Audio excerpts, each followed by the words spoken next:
Mr. Davis locked the door and told me, "You're free to leave any time, but think about the consequences." When I finally escaped, they sent a court summons demanding I repay 17 years of upbringing. That was a year ago. Last week I stood in the courthouse and legally reclaimed my true name, Hannah Martinez. There's a special kind of terror in realizing the people who raised you, who called you family, are actually your kidnappers. And I found that out when I was 20 with a single earth-shattering email that changed everything. Growing up, the Devises told me I was special. A foster placement, a wealthy couple with no kids of their own, a perfect match for an abandoned child like me. While other foster kids bounced between homes, I lived in luxury. Private schools, piano lessons, summers at Martha's Vineyard. But they never adopted me. Mrs. Davis always waved it off, saying the paperwork was too complicated, that our arrangement worked perfectly as it was. And for years I believed her. I was Lucy, their cherished daughter. Everything shifted in 7th grade. They pulled me out for homeschooling, insisting public school was beneath me. After that, my world shrank. All my tutors came to the house. Dr. Morrison did medical exams in the guest room, and Dr. Beth handled my dental work in the converted study. Every single payment was cash, always. Something deep inside me whispered that Lucy wasn't my real name, but I pushed it down. Where would a kid like me get such an idea? When I turned 18, they offered to fund my entire college education if I just stayed with them. Mrs. Davis actually cried, calling me family. I accepted immediately. Where else would I go? By then, I had no friends left.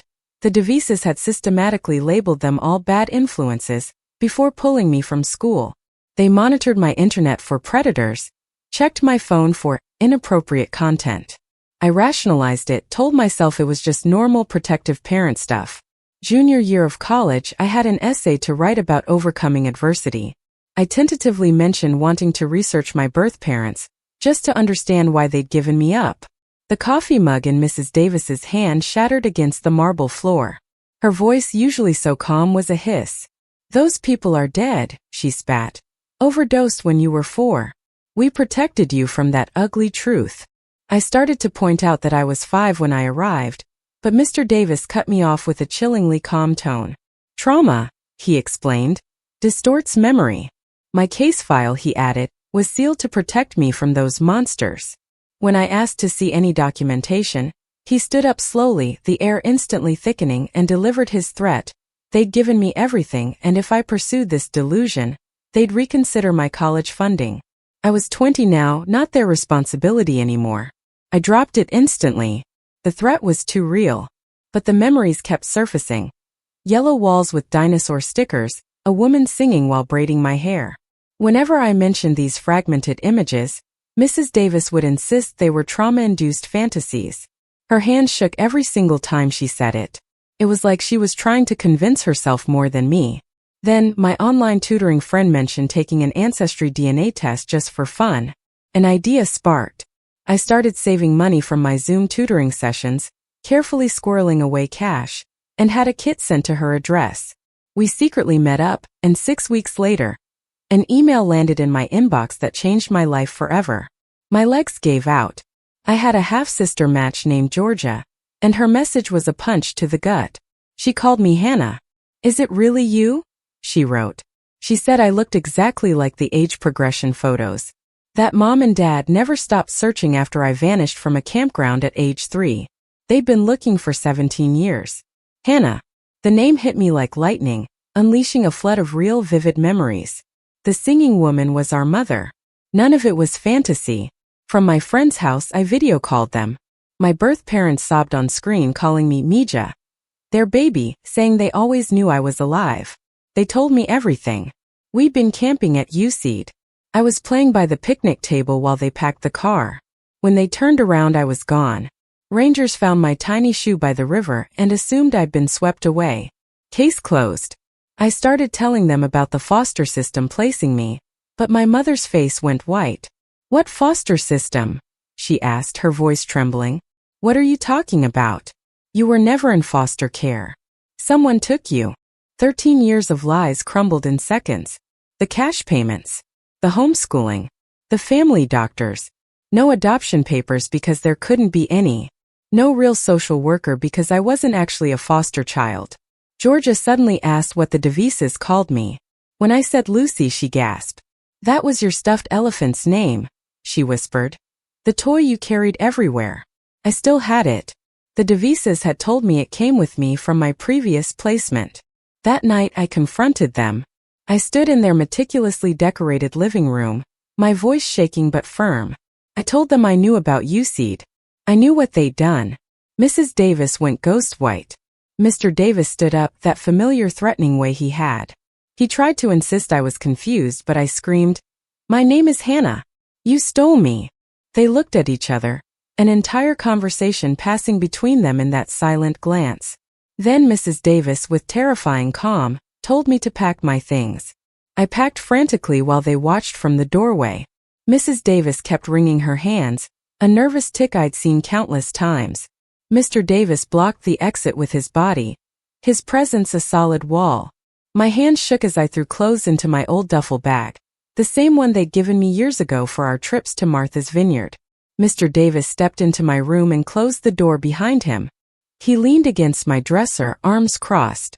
Mrs. Davis sat on my bed, right on top of the clothes I needed to pack. She reached for my hand, but I jerked away. Another look passed between them. Mr. Davis cleared his throat, his voice suddenly conciliatory.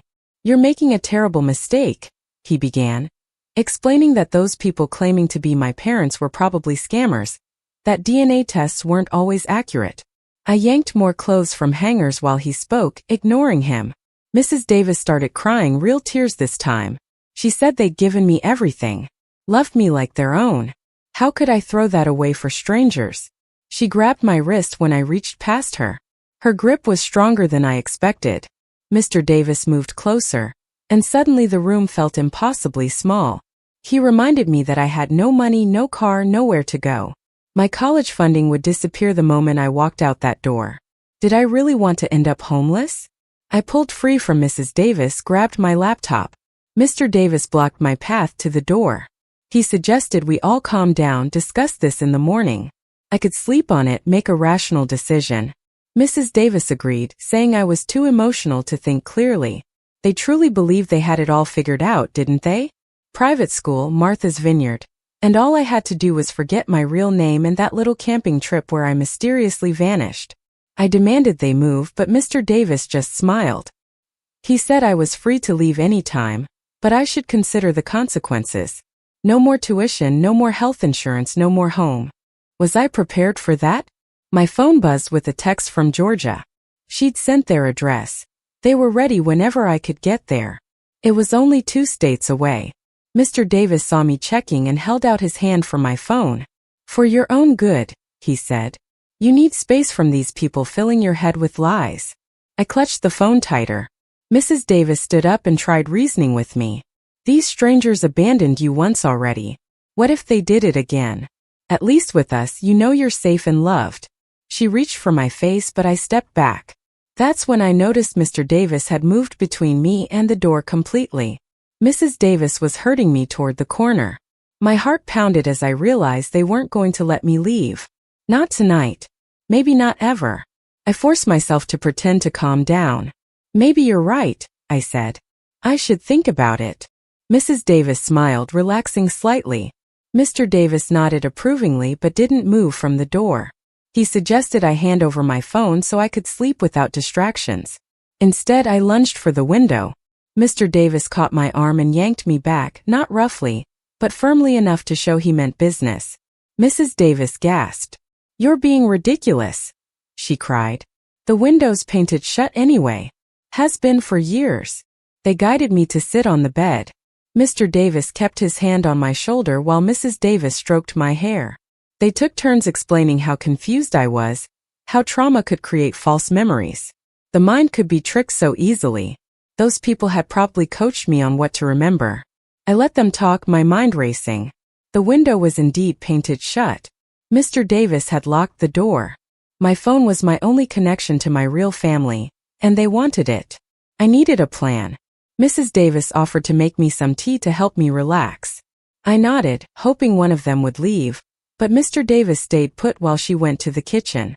He sat in my desk chair watching me like a hawk. When Mrs. Davis returned with the tea, I pretended to sip it. I could smell it. That same herbal scent from when I'd had trouble sleeping years ago. They were trying to drug me.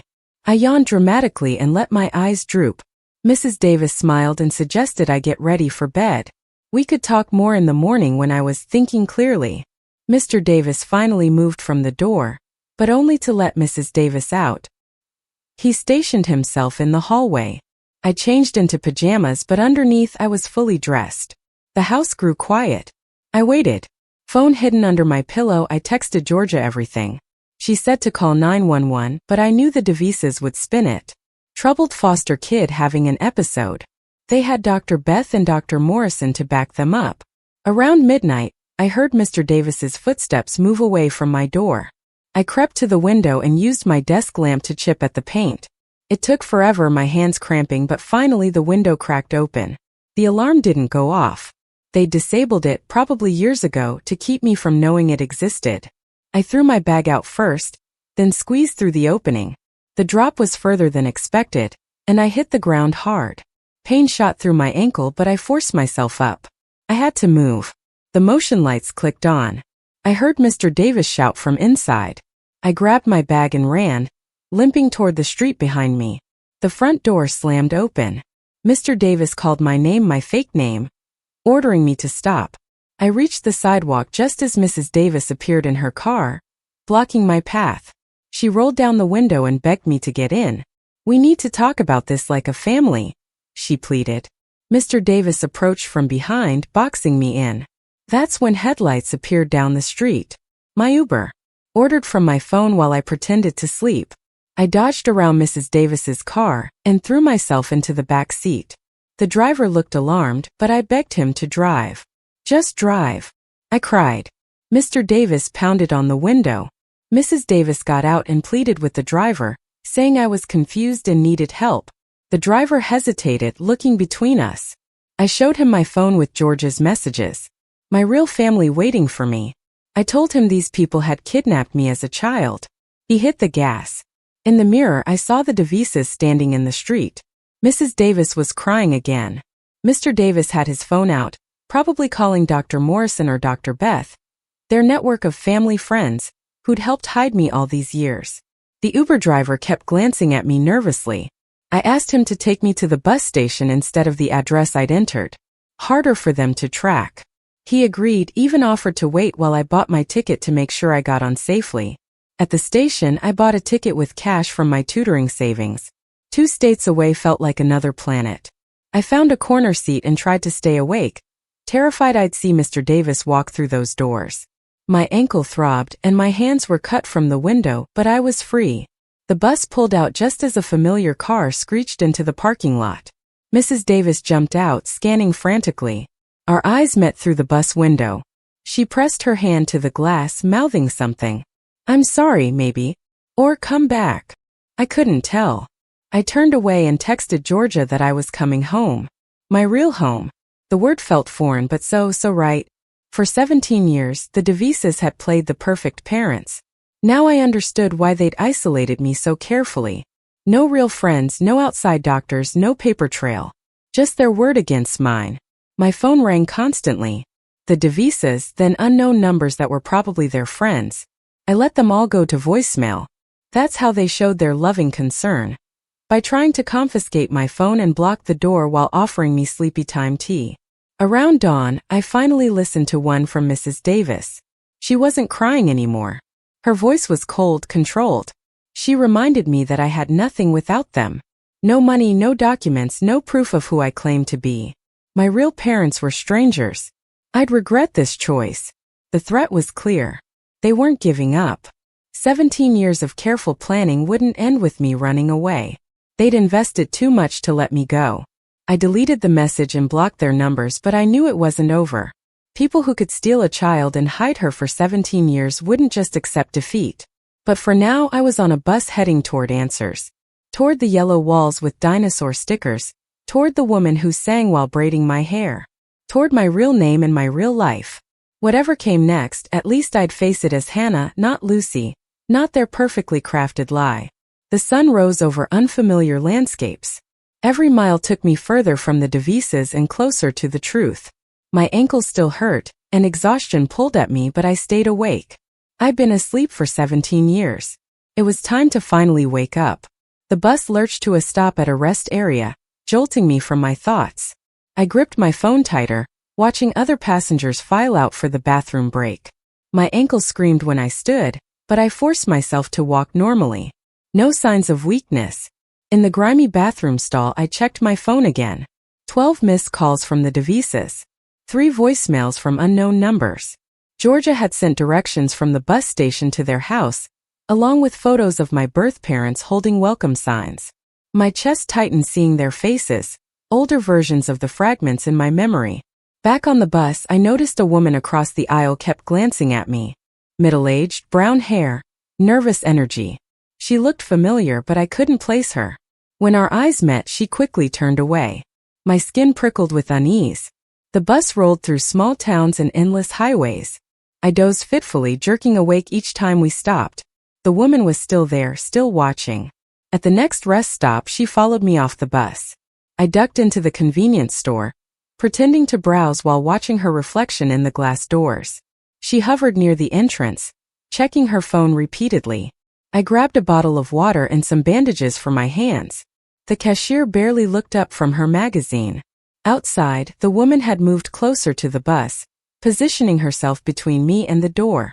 I circled around the other side, slipping back on while she searched the parking lot. My phone vibrated, unknown number. Against my better judgment, I answered. Dr. Morrison's voice filled my ear, calm and professionally concerned about my mental state. He suggested I was having a breakdown, that the devices were worried sick. He could meet me at the next stop. Help me sort through these delusions. I hung up and turned off location services. They were tracking me somehow. The woman across the aisle had her phone out now, texting furiously. Our eyes met again, and this time she didn't look away. She mouthed something that looked like my name. Lucy? Or Hannah? I couldn't tell. At the next major stop, I stayed in my seat while others got off. The woman hesitated, then followed them. Through the window, I watched her make a phone call, gesturing frantically. This was my chance. I grabbed my bag and slipped off the bus, heading for the terminal's back exit. The afternoon sun hit me like a slap. I had no idea where I was. Some mid-sized city between here and there. My ankle throbbed with each step, but I kept moving, ducking into an alley behind the station. I needed a new plan. Pawn shop sign caught my eye. Inside, I sold the gold bracelet Mrs. Davis had given me for my 18th birthday. The owner offered less than it was worth, but I didn't argue. Cash in hand, I found a cheap motel that didn't ask questions. The room smelled like cigarettes and disappointment. I collapsed on the bed, finally safe to examine my injuries. My ankle had swollen to twice its size, purple bruises blooming across the skin. The cuts on my hands were deeper than I thought. I cleaned them with the motel's scratchy towels, fighting back tears. Georgia called while I was wrapping my ankle. She sounded frantic. The Devises had called my birth parents, claiming I was mentally unstable and dangerous. They'd offered to help locate me for my own safety. My birth mother had hung up on them, but Georgia worried they might show up at their house. I told her about the woman on the bus, Dr. Morrison's call. Georgia's voice hardened. She promised they'd be ready if anyone showed up. Her husband was a mechanic, had friends who could help. I wanted to tell her not to do anything stupid, but the words stuck in my throat. After 17 years of isolation, having people willing to fight for me felt surreal. That night I barely slept. Every car door slam made me jump. Every footstep in the hallway sent my heart racing. I barricaded the door with a dresser and kept my phone charging beside me. The Devises had stopped calling, but somehow that felt worse. Morning brought new problems. My ankle had turned an alarming shade of purple, and walking was agony. I needed medical attention, but hospitals meant paperwork, questions I couldn't answer. Instead, I wrapped it tighter and swallowed the last of my ibuprofen. At a thrift store, I bought different clothes and a baseball cap. The girl in the mirror looked nothing like Lucy Davis, private school princess. She looked scared, young, and very alone. I tucked my hair under the cap and practiced walking without limping. The next bus wasn't until evening. I spent the day moving between coffee shops and libraries, never staying anywhere too long. At an internet cafe, I researched the Devises. Their social media showed a perfect life, charity galas, vacation photos. Mrs. Davis's posts about her beloved daughter made me sick. Comments from friends praised their dedication to fostering. None of them knew the truth. Then I found an old article about a missing child from UCED. Hannah Martinez, age 3. The photo showed a grinning toddler with dark curls clutching a stuffed elephant. The search had lasted 2 weeks before authorities declared her likely drowned. Case closed, family devastated. My hands shook as I printed the article. Back at the motel, I studied my reflection again. The bone structure was the same, the eyes identical to the toddler in the photo. How had no one noticed? But then, who would connect a wealthy couple's foster daughter to a presumably dead Mexican-American child from 2 states away? My phone buzzed. Georgia again. She'd done some digging of her own. The Devises had moved to their current city just months after I disappeared. Mr. Davis had taken a lower-paying job, surprising colleagues who knew his ambition. They told people they were trying for a baby, dealing with infertility. Then I appeared. Their miracle foster placement. The pieces clicked together with sickening clarity. They'd been at UCED too. Maybe camping nearby. Maybe driving through. They'd seen an opportunity and taken it. A little girl who looked enough like them to pass. Young enough to forget her real life. They'd crafted a perfect story and stuck to it for 17 years. Evening came too slowly. I made my way back to the bus station, scanning for familiar faces. The woman from before was gone, but that didn't mean I was safe. I bought my ticket with cash and chose a seat near the driver. This bus was older, shabbier. It wheezed and groaned through the night, but kept moving. I stayed awake, watching headlights sweep past, counting down the miles. Somewhere behind me, the Devises were planning their next move. They wouldn't give up easily. My phone died around 3 a.m. I'd forgotten to bring the charger from the motel. Now I was truly alone. No way to contact Georgia or check for threats. The man beside me snored loudly, oblivious to my panic. I focused on breathing, on the steady rumble of the engine. Dawn broke over unfamiliar mountains. The landscape had changed. Desert giving way to forests. We were getting closer. My ankle had gone numb, which worried me more than the pain. I tested it carefully when we stopped for gas. Still functional, barely. The final stretch felt endless. Every stop could bring danger. Every new passenger made me tense. But slowly, miraculously, the miles disappeared. Signs appeared for my birth parents' city, my real home, or what should have been. The bus station was smaller than I'd expected. I limped off, searching for Georgia. Instead, I saw a middle-aged couple standing by the entrance. The woman had my eyes, my bone structure. The man beside her looked like he hadn't slept in days. They held a sign that read, "Welcome home, Hannah." I froze. 17 years of lies and manipulation had taught me to trust no one. What if this was another trick? What if the Devises had somehow gotten here first? But then the woman smiled, and it was the same smile from my fractured memories, the one that came with lullabies and braided hair. I took one step and another. My ankle gave out and I stumbled. They rushed forward, catching me before I hit the ground. My mother's arms went around me, and she smelled like vanilla and home. My father's hand cupped my face, tears streaming down his cheeks. They helped me to their car, an old sedan with a Virgin Mary hanging from the mirror. Georgia waited in the back seat, her face a mix of joy and worry.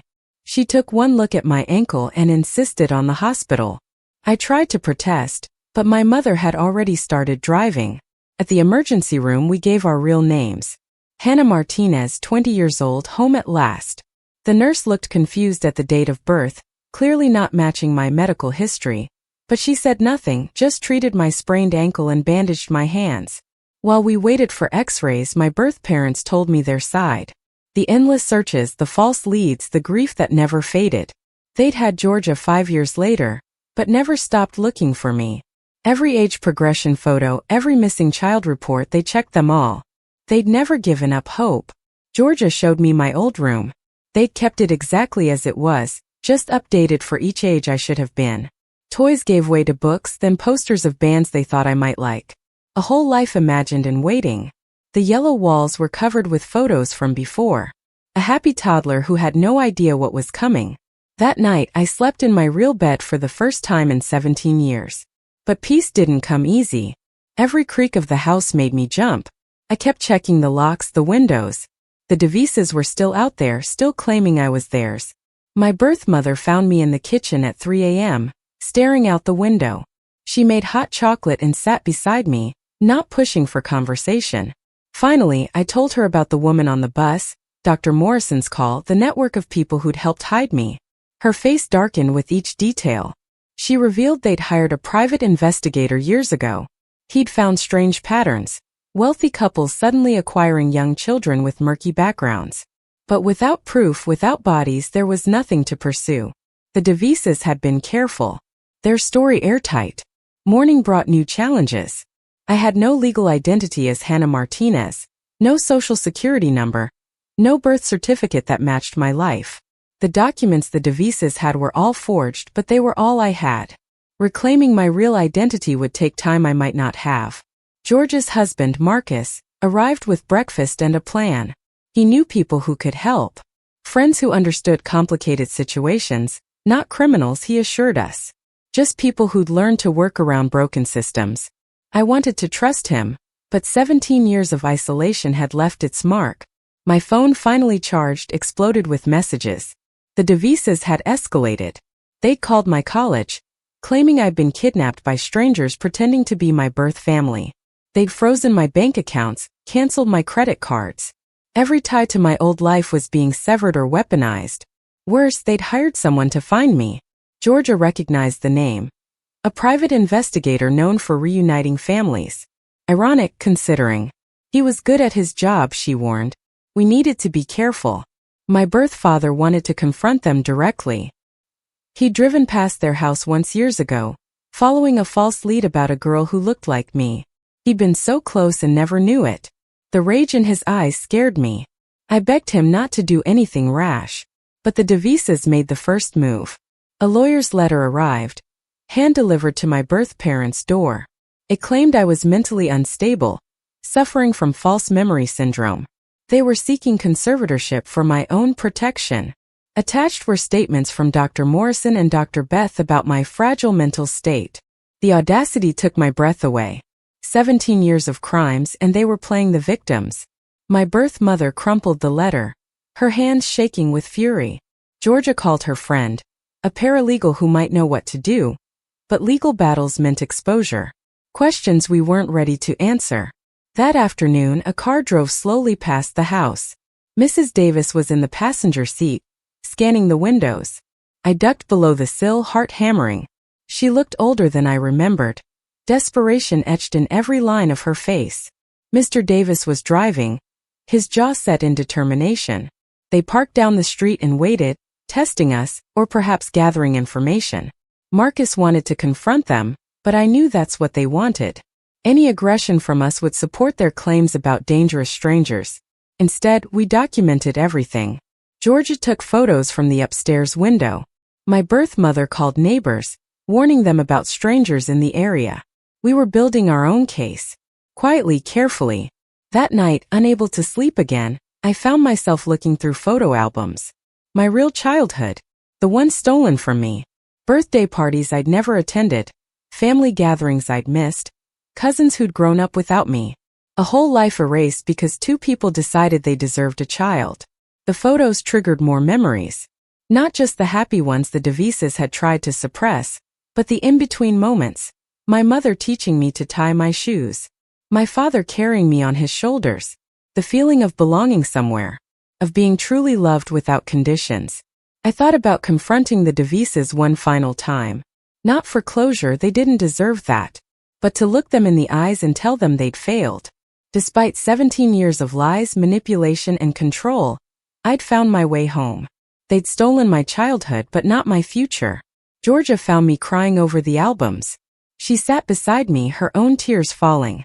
She told me about growing up in my shadow, how our parents had been protective to the point of paranoia, how she'd researched every Jane Doe case, every unidentified child, hoping and dreading in equal measure. My birth parents had suffered too, in ways I was only beginning to understand. Their marriage had nearly ended under the weight of grief. They'd blamed themselves, each other, God. But they'd survived, had another child, rebuilt their lives around the hole I'd left, and they'd never stopped searching. The next morning brought a new development. The private investigator had found us. He left a business card in the mailbox, nothing more. A warning or an invitation, we couldn't tell. Marcus wanted to stake out his office, see what he was planning. But that felt too much like something from the movies we were trying to avoid. Instead, I made a decision. I called the investigator myself. He answered on the second ring, his voice professionally neutral. I told him I was safe with my real family. Whatever the devices were paying him, it was built on lies. He listened without interrupting. When I finished, he asked one question. Could I prove who I was? The DNA test, the memories, the stuffed elephant named Lucy. It wasn't legal proof, but it was enough for doubt. He said he'd tell the devices he couldn't find me. A small mercy from a stranger. But the devices weren't done. Dr. Morrison showed up at the house, claiming to be worried about my welfare. My birth father met him at the door, blocking his entry. The conversation was tense but civil. Dr. Morrison insisted I needed help, that my delusions were dangerous. My father told him to leave and never come back. As he left, Dr. Morrison dropped his mask for just a moment. The concern disappeared, replaced by cold calculation. He'd been part of this from the beginning, I realized. Not just a family friend, but an active participant in keeping me trapped. How many others were involved? That night we held a family meeting. My birth parents, Georgia, Marcus, and me. We needed a plan that didn't involve courts or police, but would end this once and for all. The devices had to accept that I was gone, that their 17-year charade was over. Marcus suggested documentation. If we could prove the kidnapping without official channels, maybe the threat would be enough. My birth parents had kept everything from the search, police reports, witness statements, photos from that day at UCED. Combined with my memories and the DNA test, it painted a clear picture. But we needed more. Georgia remembered something about the devices' move, how sudden it had been. If we could find someone who knew them before, who remembered when they didn't have a child, it might help. It was a long shot, but worth trying. I spent hours online searching for traces of their past. Facebook was a dead end. Their profiles were carefully curated, but I found an old forum for their previous neighborhood. A woman mentioned the nice couple down the street, how sad they'd been about their fertility struggles. Then suddenly they'd moved. No forwarding address. I reached out carefully, pretending to be researching old neighbors for a school project. The woman remembered more than I'd hoped.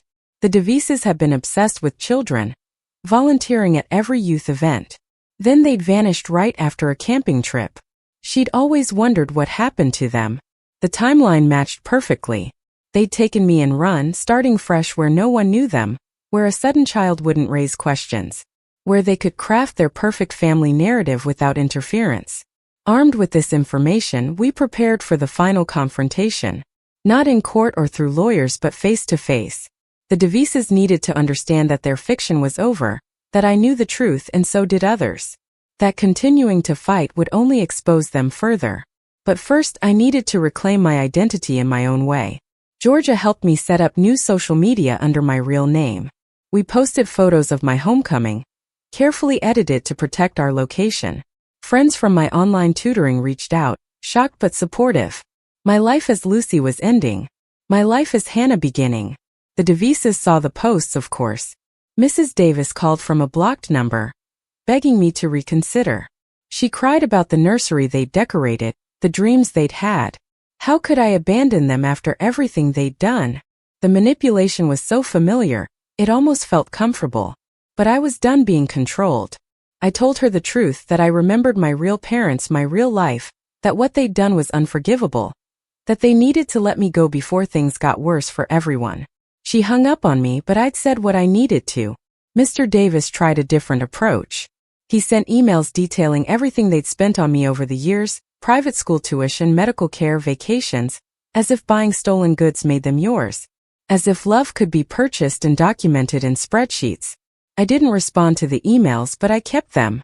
Evidence of their mindset, their belief that money equaled ownership, that raising a stolen child somehow made her theirs. that 17 years of lies could be justified by material comfort. My ankle healed slowly but steadily.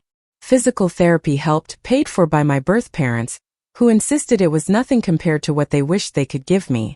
I started learning Spanish again, the language stolen from me along with everything else. My mother cried when I called her mama, for the first time. The Devises made one last desperate play. They showed up at the house with a police officer, claiming I'd stolen valuable jewelry. The bracelet I'd pawned, they said, was a family heirloom worth thousands. They wanted me arrested or at least questioned, but I'd kept the pawn shop receipt. And Georgia had recorded Mrs. Davis saying it was a gift. The officer looked annoyed at being dragged into family drama. He suggested they handle it in civil court if they really wanted to pursue it. The Devises left empty-handed, their last leverage gone. That night, I sat with my real family and felt something I'd never experienced with the Devises. Peace. Not the controlled calm of their perfect house, but real peace. The knowledge that I was where I belonged, with people who loved me without conditions or expectations. The Devises had stolen 17 years, but they couldn't steal this. The feeling of my mother braiding my hair while humming the same songs from my memories. My father teaching me to fix cars in the garage, patient with my fumbling hands.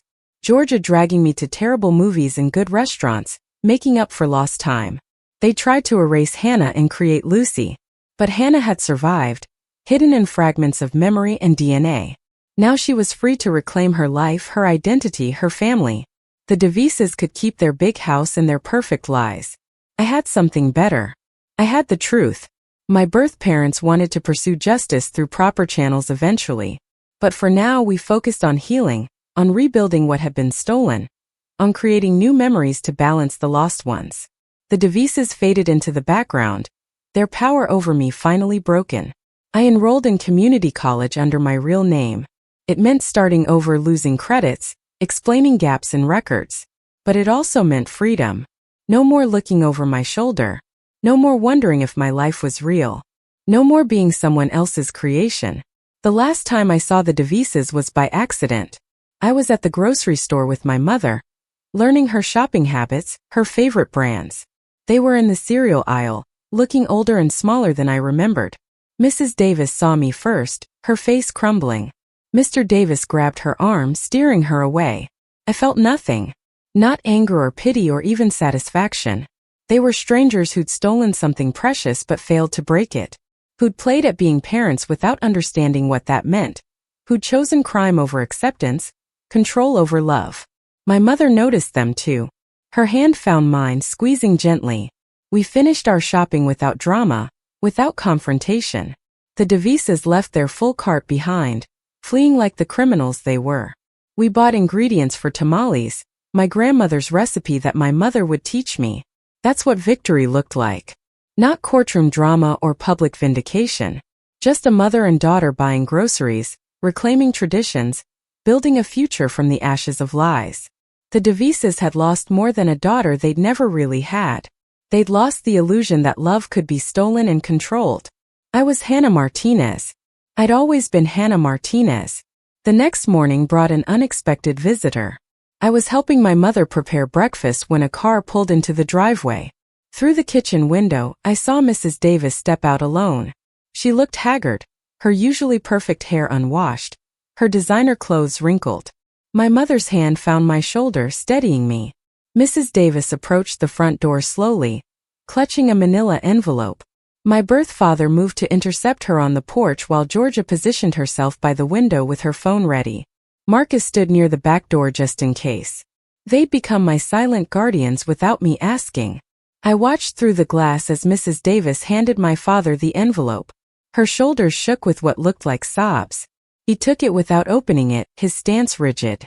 Whatever conversation they had was brief. She turned and walked back to her car, pausing once to look at the house. Our eyes met through the window. The woman who'd raised me for 17 years looked broken. After she drove away, we gathered in the living room. My father opened the envelope carefully. Inside were documents, dozens of them. My forged birth certificate listing the Devises as parents. Medical records from Dr. Morrison and Dr. Beth, all fabricated. School enrollment forms with lies upon lies. And at the bottom, A single sheet of notebook paper covered in Mrs. Davis's handwriting. My mother read it aloud. It wasn't an apology, not exactly, more like an explanation. How they'd been camping at UC that weekend, unable to conceive after years of trying. How they'd seen me playing alone by the picnic table. How Mr. Davis had suggested they could give me a better life. How it had seemed like fate, like I was meant to be theirs. The letter detailed their careful planning, the immediate move, the story about foster care, the network of friends who helped maintain the lie. She wrote about loving me, about the nursery they decorated before taking me, about how she'd convinced herself I was better off. But now, seeing my real family, she understood what they had stolen. Not just from me, but from them. Georgia grabbed the papers and started photographing everything. Evidence, she muttered. My birth mother sat beside me, her arm around my shoulders. None of us spoke about forgiveness. Some things couldn't be forgiven. That afternoon, Mr. Davis made his own appearance, but he didn't come to the house.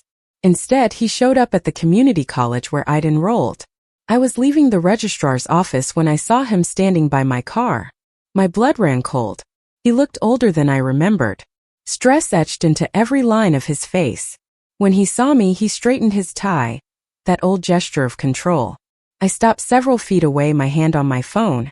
Other students walked past, oblivious to the tension. Mr. Davis pulled out a checkbook. He wrote something, tore it out, and held it up. Even from a distance, I could see the amount. Enough to cover college, living expenses, everything. All I had to do was come home, be Lucy again, pretend the last weeks hadn't happened. He actually believed money could fix this. I shook my head. He stepped closer and I stepped back. A security guard noticed our strange dance and started walking over. Mr. Davis saw him too. He set the check on my car's hood, weighted it down with a rock, and walked away without another gesture. I left it there, letting the wind take it. That evening we had dinner with extended family. Aunts, uncles, cousins I'd never met. They'd all searched for me, prayed for me, mourned me. Now they welcomed me with careful warmth, understanding I was a stranger wearing their lost girl's face. My young cousin asked why I talked funny. Because I'd been gone a long time, my mother explained. But I'm home now. The Davises tried one more tactic. They sent Dr. Morrison again, this time with a court summons, not for custody or conservatorship, but for fraud. They claimed I'd stolen money from them over the years, that I owed them for my upbringing. The audacity was breathtaking. Marcus knew a lawyer who looked at the summons and laughed. It would never hold up, he assured us. No court would entertain a kidnapper's claim for reimbursement, but it showed their desperation, their refusal to accept defeat. The lawyer offered to file a restraining order. I declined. I wanted this to end on my terms. I spent the next days rebuilding my life in small ways. Opening a bank account as Hannah Martinez, getting a library card with my real name, learning my grandmother's recipes from my mother. Each normal act felt like a small victory, a reclaiming of what should have always been mine. Georgia took me to get my driver's license updated. The DMV clerk looked confused at the paperwork, but processed it anyway. When she handed me the temporary license with my real name, I nearly cried. Such a simple thing, but it meant everything. The Davises' house went up for sale. A neighbor posted about it in the community Facebook group, expressing surprise at the sudden move. Georgia screenshotted everything. Within a week they were gone. No forwarding address, just like when they'd taken me. Running again, but this time without their stolen child. I found out later that Dr. Morrison lost his medical license. Someone had reported irregularities in his practice. Cash-only patients with no proper records. Dr. Beth closed her practice suddenly, claiming early retirement. The network that had helped hide me was crumbling, exposed by their own desperation. My birth parents never asked for details about those 17 years.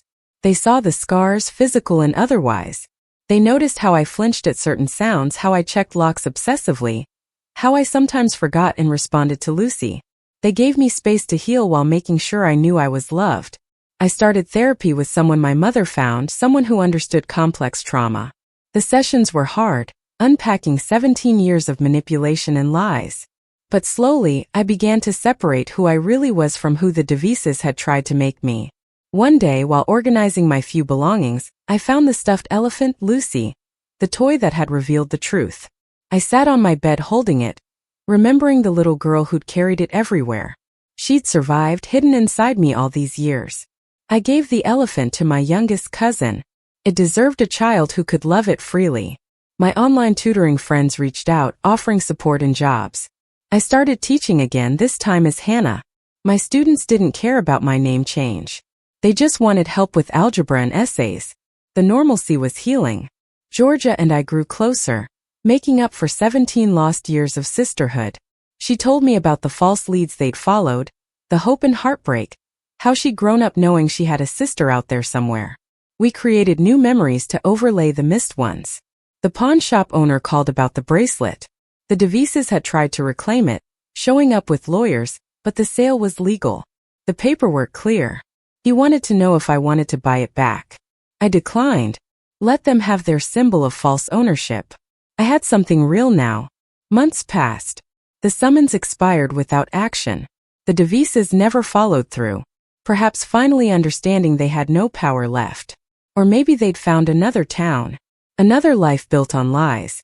I tried not to think about it. I celebrated my first birthday as Hannah with a small party. My family sang in Spanish and English, cultures blending in the way they should have all along. My mother made my favorite foods from childhood, dishes I'd remembered in fragments. My father gave me a photo album, pictures of the life I'd missed but could now be part of. Community college was different from the private university the Devises had paid for. Harder in some ways, easier in others. I made friends who knew me only as Hannah, who had no connection to my past. They invited me to study groups and parties, normal college experiences I'd been denied. The yellow walls of my childhood room became my sanctuary. I added my own touches, posters of bands I actually liked, books I chose myself. Sometimes I'd catch my mother standing in the doorway, just watching me exist in the space they preserved. One evening while doing homework at the kitchen table, I heard my parents talking quietly. They were discussing selling the house, downsizing now that both daughters were grown, but they worried about taking away my recovered childhood room. I told them I didn't need the room anymore. I had them. Marcus helped me get a reliable used car, teaching me basic maintenance. Independence felt strange after 17 years of control. I drove aimlessly sometimes, windows down, music loud, just because I could. No one tracking me, no one demanding explanations. The Devises became a strange footnote in our family story. Relatives who hadn't known the full truth were horrified when they learned. Some wanted to pursue justice to make them pay. But my parents respected my choice to let it go. Justice wasn't always about punishment. Sometimes it was about freedom. I kept one photo from my time as Lucy hidden in my wallet. Not for nostalgia but as a reminder. The girl in the picture looked happy but hollow, performing a role she didn't know was fake. I needed to remember her, to honor the child who'd survived by forgetting. Georgia got engaged that spring. She asked me to be her maid of honor, joking that she'd waited 17 years to have her sister stand beside her. We went dress shopping with our mother. 3 generations of Martinez women laughing over tulle and lace. Normal family moments that felt like miracles. The nightmares faded slowly. I stopped checking for the Devises car. Stopped jumping when someone called me Lucy by mistake. My therapist said healing wasn't linear, that some days would be harder than others. She was right, but the good days started outnumbering the bad. I changed my major to social work. Maybe someday I could help other lost children find their way home. My advisor warned it would be triggering, given my history, but I'd survived 17 years of lies. I could survive the truth. My birth father taught me to drive stick shift in his old truck. We spent hours in empty parking lots, grinding gears and laughing. He told me about teaching Georgia the same way, how he'd imagined doing this with both his daughters. Now he could. The extended family welcomed me fully, no longer treating me like a fragile stranger. I learned inside jokes, family traditions, the complex dynamics of belonging. My aunts taught me to cook traditional dishes. My uncles included me in their good-natured arguments about soccer teams. I ran into one of the Devises' friends at a coffee shop. She recognized me, started to approach, then saw my mother beside me. The recognition dawned slowly, followed by horror. She left without ordering. Another piece of their world crumbling. Spring turned to summer. I got a job at a local bookstore, surrounded by stories that weren't mine, but felt safer than reality sometimes. My coworkers knew me only as Hannah, the girl who was good with recommendations and inventory. Anonymous normalcy was its own kind of freedom. George's wedding planning consumed our weekends. Cake tastings, venue visits, endless discussions about flowers. She included me in everything, making up for the sisterhood we'd missed. Our mother cried at every appointment, overwhelmed by having both daughters there.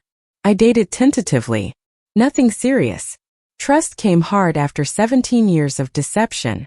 But there was a guy in my psychology class who made me laugh, who didn't push when I said my past was complicated. We studied together, grabbed coffee, took things slow.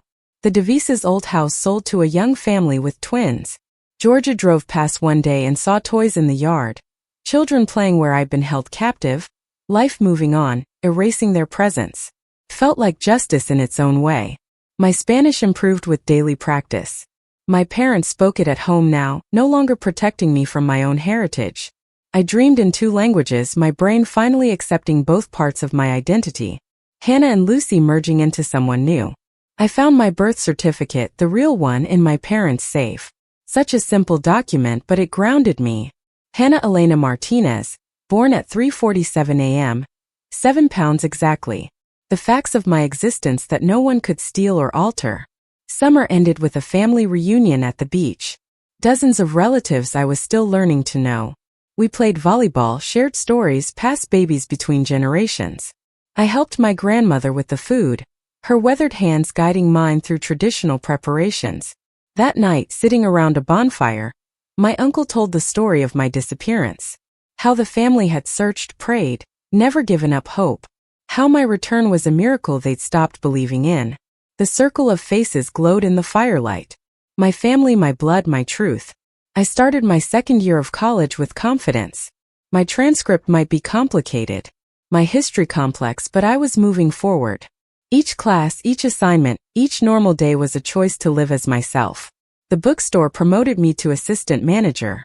My boss said I had a gift for creating safe spaces, for making customers feel welcome. I didn't tell her it came from 17 years of reading danger in every gesture, every tone. Some skills born from trauma could be repurposed for good. Georgia married in October, autumn leaves matching her russet bouquet. I stood beside her, steady and present. During the father-daughter dance, I saw my father's eyes find me, imagining another wedding someday. No rush, his expression said. We had time now. The DeVises never contacted me again. Sometimes I wondered where they'd gone, if they'd found another child to steal, but mostly I didn't think of them at all. They'd taken 17 years but couldn't take the rest. My life stretched ahead, complicated but mine. I legally changed my name that winter, the final paperwork making it official. Hannah Elena Martinez on every document, every record. The judge who signed the order didn't know the weight of it. How it closed a chapter written in someone else's hand. My therapist suggested I write my story not for publication but for processing. I filled notebook after notebook, purging 17 years of lies onto paper. Then I burned them in my parents' backyard, my family standing witness. The smoke carried away Lucy Davis forever. That Christmas was my first real one with my family. Traditions I'd missed, foods I'd never tasted, prayers in Spanish I was learning to understand. My stocking hung between George's and our youngest cousin's, like it had always belonged there. I woke early Christmas morning and found my mother in the kitchen preparing coffee. We stood together watching the sunrise. No words needed. She'd gotten up early every Christmas for 17 years hoping. Now hope had been replaced by presence. The new year brought new challenges and victories. I passed my driving test in the stick shift truck. Got accepted into the social work program. Helped my cousin with her quinceañera planning. Normal milestones that felt extraordinary because I was living them as myself. One day, cleaning out my closet, I found the duffel bag from my escape, the same one the DeVises had given me for trips to Martha's Vineyard. I donated it to Goodwill, another piece of the past released. Someone else could use it for real adventures. My relationship with the psychology class guy deepened slowly. He met my family, understood the weight of their protectiveness. When I finally told him the basic truth, he held my hand and said nothing could change who I was now. We took it day by day, building something real on honest ground. I graduated community college with honors. My family filling an entire row at the ceremony. My birth certificate name on the diploma. My real parents watching their daughter achieve something they once thought impossible. The Devises had stolen my childhood but not my future. As I walked across the stage, I thought about the girl who discovered her name was a lie, who'd escaped through a painted-shut window, who'd chosen truth over comfort. She'd been brave in ways I was only now understanding. Lucy Davis was gone, but her courage lived on in Hannah Martinez. My story wasn't unique. Thousands of children disappeared every year. Some found, many not. But I'd been lucky. I'd found my way home. Now I could help others do the same. My past, painful as it was, could serve a purpose. That evening at my graduation party, surrounded by family who'd never stopped searching, I felt complete. Not healed. Healing. Not perfect but real. The Devises had written 17 years of my story, but I held the pen now, and I was just getting started.